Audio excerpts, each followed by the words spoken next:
I go to China typically 2 or 3 times a year, sometimes more, but I'm a frequent visitor.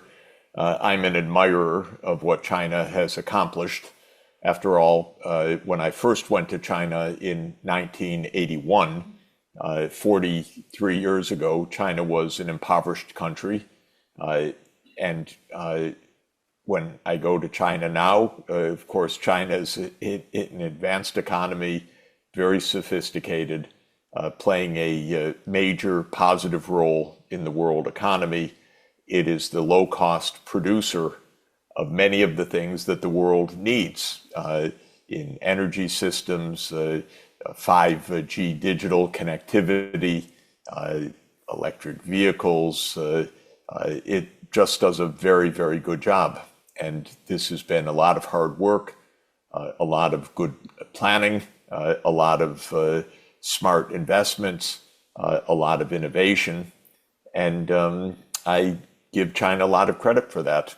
I also think that China has been China's rise in the last 40 years has been good for the world, good for the US economy, good for Europe. It's a general principle in the kind of economics I believe in that trade is good and mutually beneficial, not a zero-sum game, but a positive relationship that creates a larger world market, more incentives for innovation, more opportunities for specialization. And I think all of those things have happened. When I was in China this past time, I met with several government leaders as usual. I went to some companies to look this time at electric vehicles because China has had actually hundreds of electric vehicle companies fiercely competing with each other. And now they're the world's low-cost producers of high-quality electric vehicles. So I wanted to see, we went to a company to learn about what they were doing, and it was extremely interesting. You had mentioned you were going to Shandong, and I wondered if that had anything to do with Confucius and the being the home of Confucius. Was this Well, something it on those did, lines? indeed, because part of what I am doing right now is bringing philosophers and policymakers together in a series of workshops, some in China, some in Greece this year.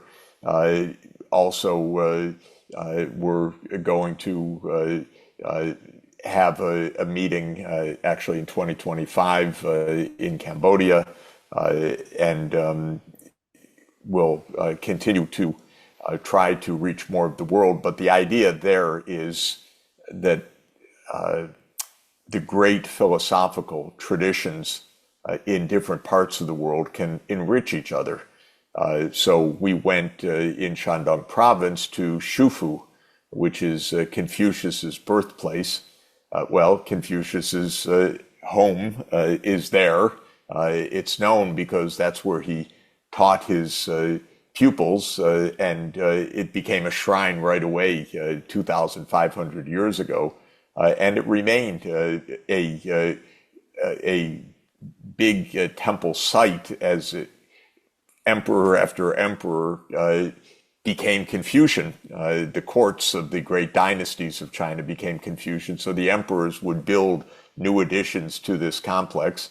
And now it's a very large center in Shandong province. And we held a conference there of scholars of Confucian thought and of ancient Greek thought to talk about the virtue ethics that characterizes both kinds of thought. So Confucius lived roughly, well, about 100 years before Socrates and about 200 years before Aristotle. And there's a lot of similarity, actually, differences, of course, but also similarities in the thinking of the ancient Greeks and this great Chinese tradition, because in both contexts, the idea was how to be good people, virtuous people, in order to have a virtuous society. So the idea is that we need values, not just force, not just will, not just desire, not just profit orientation. We actually need an awareness of what it means to be a good, decent person, what the Greeks called virtue. And of course, they didn't use that word. They used arete to mean that as a kind of excellence of life. And Confucius had a similar idea, and Confucian thought has a similar idea of the kinds of good behavior that people should have and that lead to good societies. So it was a fun meeting. We had a few days in Shufu, and then we took the train, fast rail, very efficient, very cutting edge, to Beijing, and met at Tsinghua University and continued the discussion with scholars at Tsinghua University. Are you writing that up? I am. We're not only writing up the conference, I'm writing a little book about this, which I'm arguing that we need a new philosophical approach. And I'm Aristotelian in my approach. I think what Aristotle said 2,350 years ago was very, very smart about good societies, good behavior, how a political system should function. I think what a lot of the British thought said in the last 3 centuries, which is our dominant way of thinking about economics and politics, got things a lot wrong, actually. So I'm arguing that we should go back to some of these more classical traditions to recover some of the real sources of wisdom to help us find our way through. I find that a lot of the British philosophy that's much more modern, it's old still, but from Hobbes, Locke, Hume, Smith, and so forth, really was a kind of philosophy that was used by British imperialism, in fact, to justify a lot of bad behavior or to cause us to neglect a lot of things that are wrong and dangerous. And I think Aristotle got things a lot more accurately in his ethical and moral philosophy and political thought. So that's what the conference volume will be about, and it's also what I'm working on myself right now. Very interesting. I should probably say that I have written in defense of Plato against Aristotle, Okay. which of course is another whole area of interesting discussion. But you know, the idea of Greek thought and Confucian thought is absolutely critical in terms of getting the rest of the world to recognize that the roots of European civilization and the roots of Chinese civilization are indeed very, very parallel, very close. Exactly. And we have so much that we can do to thrive together. And there's so much admirable in the Confucian tradition, not only Confucius's thought and those of leading disciples like Mencius, but also in what China accomplished over a period of 2,000 years, a lot more peaceful international relations than Europe accomplished, for example. And that is very notable, very important, very much not understood in the Western world right now, but there were actually hundreds of years in which China, Vietnam, Korea, Japan never had a war with each other. In the European context, this is unimaginable. Britain and France duked it out for hundreds of years across the English Channel. War after war, 100 years war, battles. They couldn't stop fighting. Whereas actually China and Japan almost never, ever, for 1,000 years had a battle, except when the Western world showed up. And then the wars started. And it's an amazing story, and it's really interesting to understand because even what China says today has a lot of Confucian elements in it, very clear, conscious Confucian elements that we should live harmoniously internationally, we should solve problems in a harmonious way. These are really not platitudes, these are ideas that are very deeply embedded in Confucian thought, whereas in Western thought, the idea that it's natural that there's a war of all against all, as Hobbes put it, Right. is also embedded in our thought as if that's normal and natural, not weird, but it is weird actually, and it's certainly not the way it should be. And so I think the idea that there's a more basic ethical viewpoint in which you can actually say it would be normal to be at peace, not normal to be at war, is both the not naive and idealistic, but actually rather realistic. And the experience of East Asia showed that for hundreds and hundreds of years. It ended up being disrupted when the British showed up in their gunboats in the Pearl River in 1839 in what is absolutely one of the most cynical wars of modern history, because the British showed up and demanded that the Chinese open their markets to British sales of opium. And the Chinese didn't want to have an addicted population, but the British said, no, no, you have to open up to our opium. And they actually fought the Opium Wars. The first one, 1839 to 1842, a second Opium War, roughly 1856 to 1860, over this unbelievably cynical idea. And that was the British Empire for you. And it's still free trade to the British and to, unfortunately, many of the American financial institutions that have adopted the British approach. It's whatever makes money, and don't look back and don't ask about the morality of it. Yeah, right. Okay, I'm going to switch subjects here. You published an article recently under the title, quote, Israel's ideology of genocide must be confronted and stopped, which, by the way, you may not know, it was republished today by the website of the International Movement for a Just World by our Great. joint friend, Chandra Muzaffar. In that article, you wrote, quote, Netanyahu purveys a fundamentalist ideology that has turned Israel into the most violent nation in the world.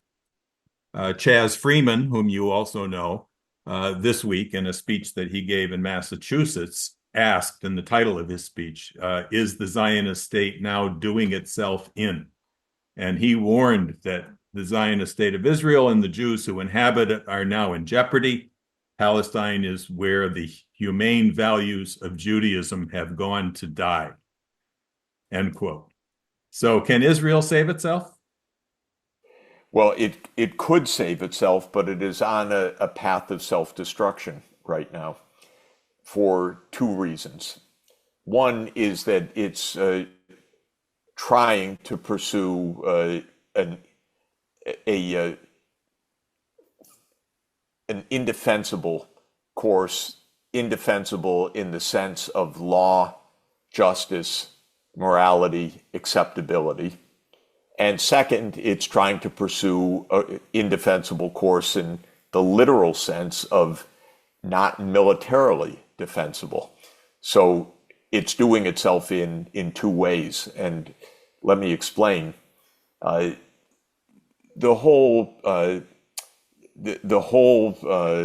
history of Israel and the Zionist project, which started with the Balfour Declaration in 1917, has been fraught with the one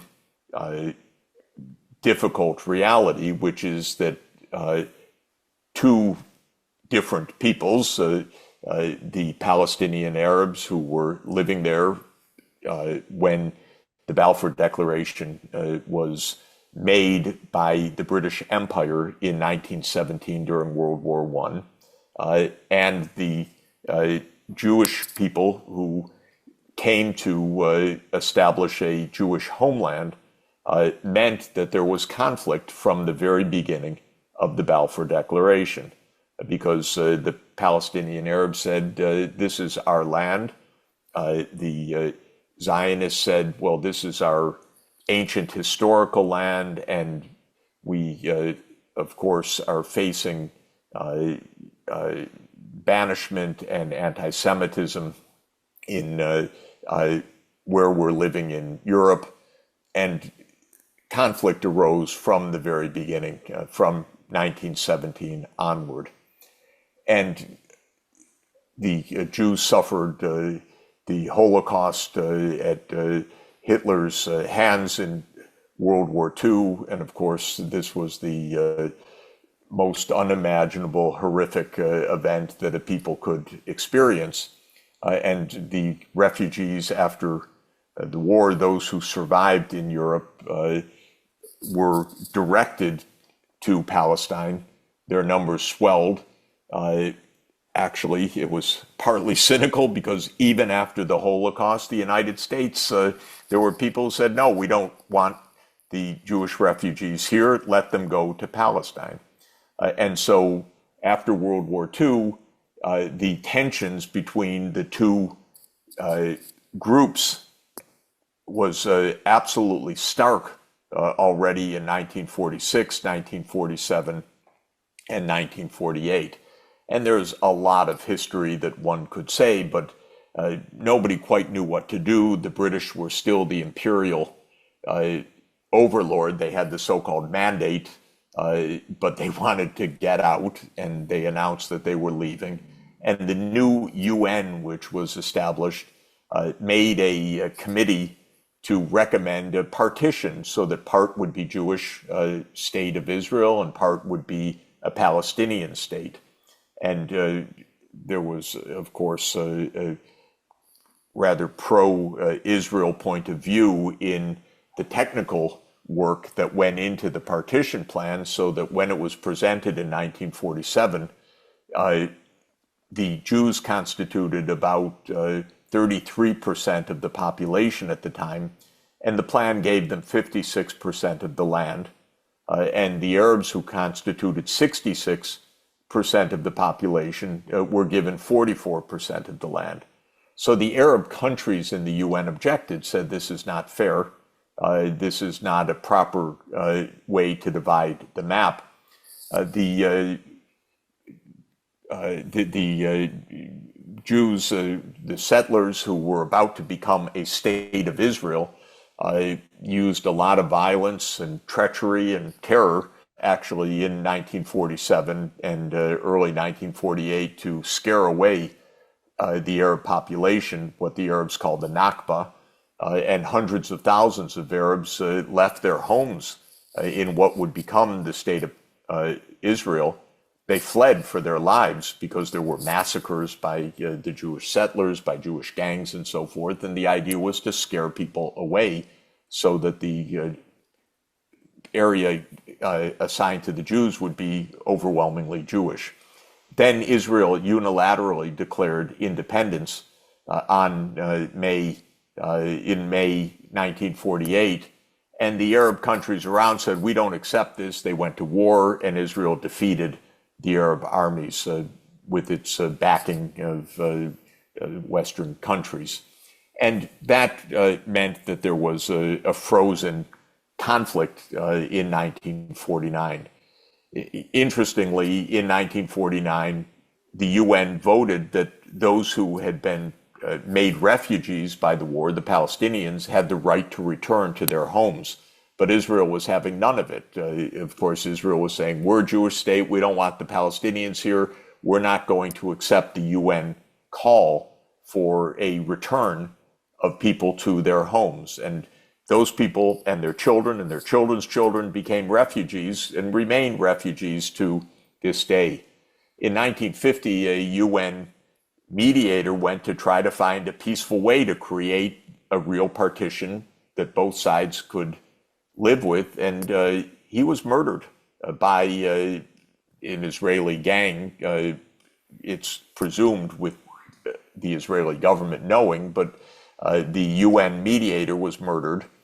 And this is how it's been since 1950. And I go with all of this to emphasize that Israel created a state.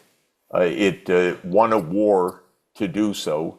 It then won another war in 1967 and took even more land. And it's right to say that basically all during this period, Israel acted in order to prevent a Palestinian state developing alongside the state of Israel.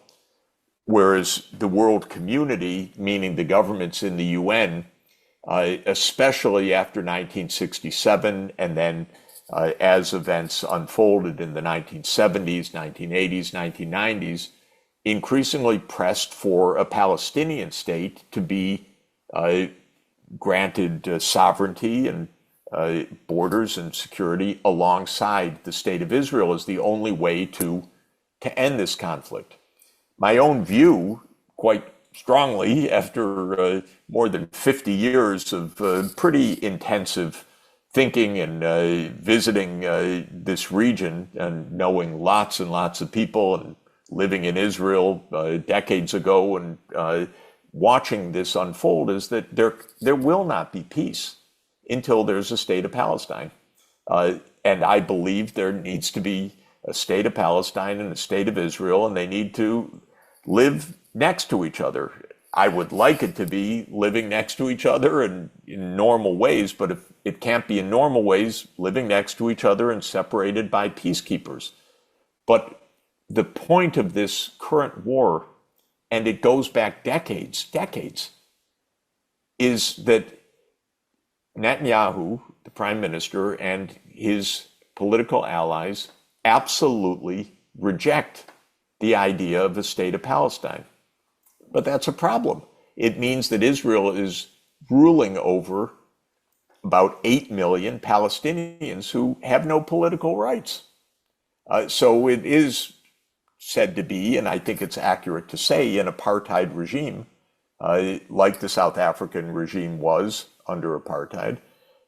And when confronted with this, Netanyahu's never had an answer except the hope that, oh, well, those people should go someplace. They should leave their homes, and Israel should control all of this territory.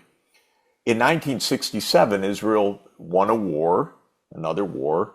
It expanded its territory, and it came to occupy the Palestinian lands that were still those lands of Palestine after the 1948 war. And it took over those lands. And Netanyahu said, basically from the beginning of his political career, we'll never give this up. It's too dangerous for Israel, he said. We'll never give this up. But what does that mean for the Palestinians? Well, they never cared. Go someplace else. Who cares? And what Netanyahu thought for decades was, well, we're powerful enough, and the U.S. backs us, and the Palestinians, it's just tough. If they want to live there without rights, okay, fine. But even better, leave. And over time, Israel became even more radicalized. Netanyahu's not the most radical in this, because what happened was that Netanyahu's probably motivated overwhelmingly by power and by the claim that Israel's security demands domination. He got joined by increasing numbers of Israeli religious zealots who read the Bible and took it literally and said, well, God promised us this land, so we have absolutely the right to do whatever we want. This is our land. And there are people in the government in Israel now, like Bezalel Smotrich, who is the finance minister, and Ben Gvir, who is the security minister, who represent a radical, religious, nationalist, biblical view, who say, we don't care at all about the Palestinians, not even about security. We are redeeming the land that God promised the Jewish people 3,000 years ago, or whatever their chronology of the Bible. And that's just how it's going to be. So it's zealotry. Yeah. Now, what this means in practice is that Israel is waging what I do regard as a genocidal war right now. That's a technical term, by the way. It means violating the 1948 Genocide Convention. And the government of South Africa has launched a lawsuit in the International Court of Justice making that claim. The court has not yet ruled. So when I say that it's a genocidal action, it's my prediction that the International Court of Justice will say, yes, Israel is violating the 1948 Genocide Convention. I believe it is. There's a mass slaughter of innocent women and children going on in the name of Israel's right to control Gaza, the West Bank, East Jerusalem, all of these occupied lands. So, Mike, the basic point of what I am writing is that Israel is pursuing a radical ideology which says we have the right to dominate.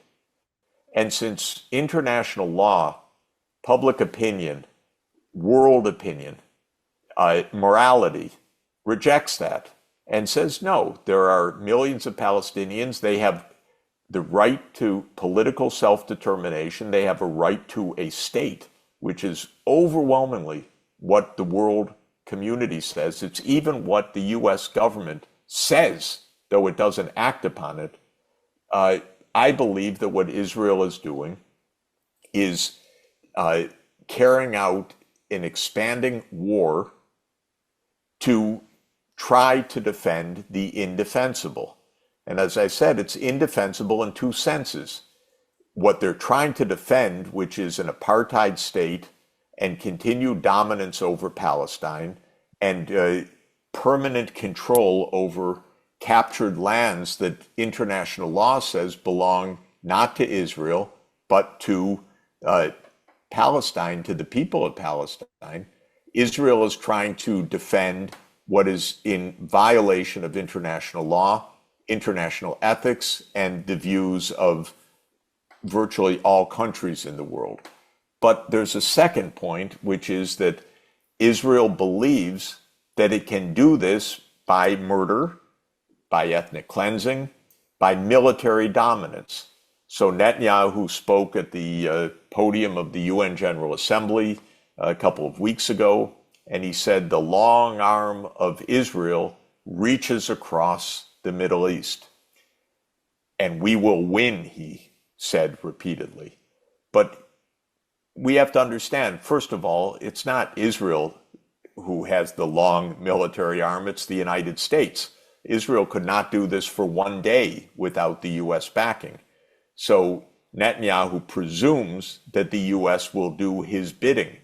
But my view is, well, why should the US go to war so that Israel can control Gaza or so that Israel can control the West Bank when it's our official policy that we want two states?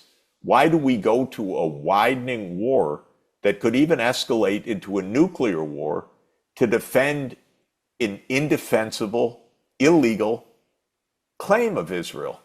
So I think Netanyahu's wrong to think, well, he just has the US in his back pocket, so he can do what he wants. But there's even another matter. If one watches the real events militarily, and take Ukraine also as a case, the US can't just defeat anyone it wants anymore. In fact, it has lost most of the wars of modern history. This is something that's hard for a lot of Americans to understand, but we were defeated, in effect, by the Vietnamese, who suffered unbelievable deaths and casualties, but in the end could not be defeated by the U.S. Bombing and the U.S. Air Force and the U.S. troops on the ground. And Afghanistan, we didn't have a cakewalk there. We were there 20 years and ended up leaving, and the same government that we thought the U.S. had overthrown in 2001 is back in power right now, the Taliban. And all of America's wars turn out to be little optimistic. And right now, Ukraine is being defeated by Russia on the battlefield. So Netanyahu thinks two things. He thinks, I can get the U.S. to do my bidding. And if I do, well, we'll just crush Iran. But that's rather unlikely. Israel has around 10 million people. Iran has about 10 times more than that. I'm just using round numbers.